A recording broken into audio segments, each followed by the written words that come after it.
Hello there YouTubers, and welcome to another episode of Wet Liberal. Because I had my sort of pre-Christmas depression about consumerism, which I had 2 years ago when I was in Australia and started the whole making do thing and not buying stuff and all that. Oh, painful. And then I wrote a book about it called Sold Out. Oh, look at that. It just happens to be here and you can still get it just in time for Christmas. Yes, so consumerism is a very difficult thing because what I've then realised, I've actually bought presents for my family, for my relatives, and I've started a little box of presents and things. Nothing spectacular, all sort of small gifts. And I'm quite excited about it because I want to give them something, and that's a nice thing. I don't think that's bad at all. I think that's a really nice thing. And then last night I was watching TV with my son, and there was sort of this endless sort of barrage of commercials, absolutely designed. It just shat on the joy that you might have giving someone a gift. You know, a small packet of what do you call that stuff? Soap. But you know, like shampoo and so, you know, like a little gift that is just like, oh, that's nice, because I wouldn't have bought that for myself. That's a nice thing. And you know, the adverts were all for Xboxes and PlayStation 3s and all those things that they're pushing like mad because they're desperate to try and sell them just before the stores actually shut. I mean, Woolworths in this country is closing.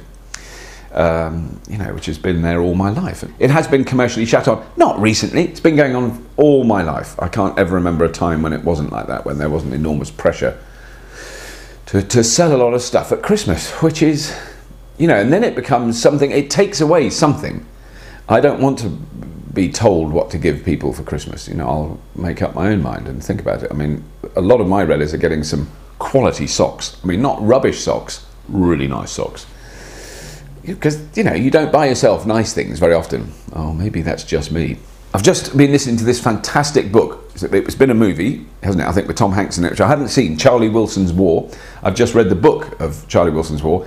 And I say read, and I think that's the correct word, because I listened to it on as an audiobook. And it's extraordinary. I had no idea what the story was about. For those of you who don't know, I mean, it is relevant because basically in the 1980s, Russia invaded Afghanistan. And there was a war for, I think, 9 years, really brutal war. I think over 1 million Afghanis killed and something like 250,000 Russian soldiers killed. The Afghanis were completely and entirely funded and supported by the United States of America. First of all, covertly, and then in the end, quite openly. They supplied them with hundreds of millions of pounds worth of military equipment, hardware, guns, ammunition, everything. And then they carried on. Once the Russians withdrew from Afghanistan, they carried on supplying them for quite a long time afterwards, while the Afghanistanis fought with each other because it's a very tribal area and they still fight each other because they're from a different tribe. I'm not going to pass judgment on that. I'll let that statement stand by itself. But so that was continued to be funded, and some of the people they funded quite directly without question. You know, it's actually in the public domain now. There's a gentleman by the name of Osama bin Laden, and the Taliban were one of the tribes that took over, one of the groupings that took over in the end, and then there was all the and then there was 9/11. Well, the Americans didn't not know who it was. They didn't only know who it was, they'd actually given them weapons in the past. They've had enormously complex dealings with them for 15, 20 years. What does that say about the world we live in? Probably nothing, but I think it was very, you know, it's just that thing of that. I think that a lot of Americans lived under the impression that stuff had happened in the world and then suddenly, out of the blue, we were attacked by insane Muslims. Well, your government, believe it or not, knew they were insane Muslims for many years before they did that. But then, anyway, so while I was driving today, going down the shops to get stuff for my Christmas puddings that I'm cooking at the moment. I've just cooked some Christmas puddings.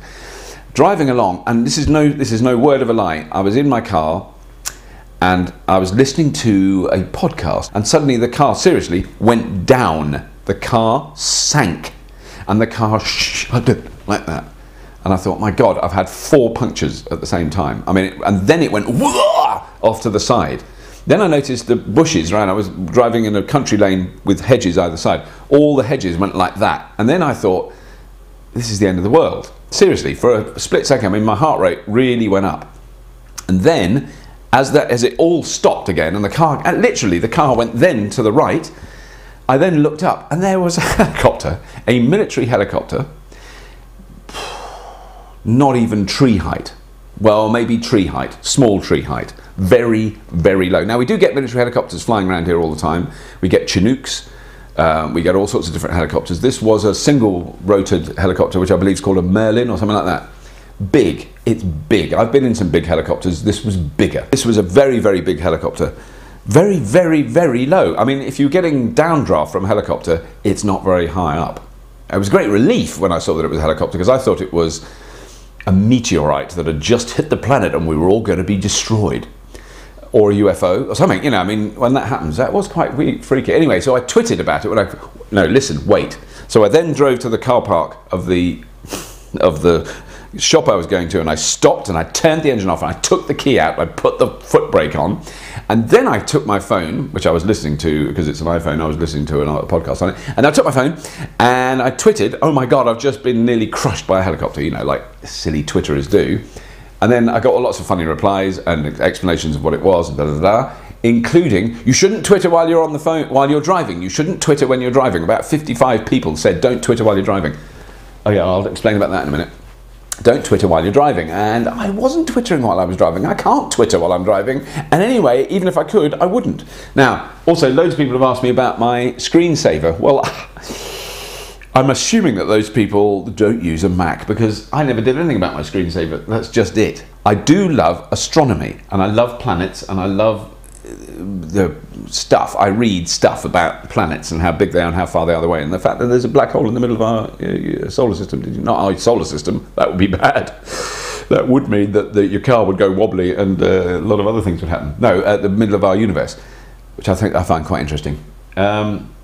But that just came with the computer. I don't know if I even chose it, but I love it anyway. So that's my screensaver. I don't know how I got it. I don't know what it is. It's a load of pictures of space and the moon. I've also did the Carpool trailer, which I know some of you have seen. I'm going to be launching Carpool, my new series. I've now done 9 out of the 10 interviews I want to do. So I'm going to run it for 10 weeks. It'll be an episode a week for 10 weeks on lutube.com. And it will start in January, and I will announce it quite bigly. And what I'm doing at the moment is hundreds of different versions of compression. So, because the picture is like big, like if YouTube is like that, this is like that. So it's much bigger. And so to get that compression right, so it doesn't look too bad, because it's not all shot in high definition, and I'm trying to make sure it looks good, because I want it to be a quality presentation. And so the more people you tell when it starts to go and look at lutube.com, the happier I'll be. It's nothing to do with money, believe me. It's only cost me money, but it's just like a thing. I just think that if you do it, they will come. If you do it, they will come. That's the old adage. But at the moment, there's about 100 million people doing it and only 92 million people coming. Does that sound wrong? I wonder how many people come per day. I'm going to cut that bit out. So anyway, Lutubers, that... Oh, I said Lutubers. Oh, there's a bit of a slip of the Freudian doobly-doobly. Anyway, YouTubers, if you have been, as always, I thank you for watching.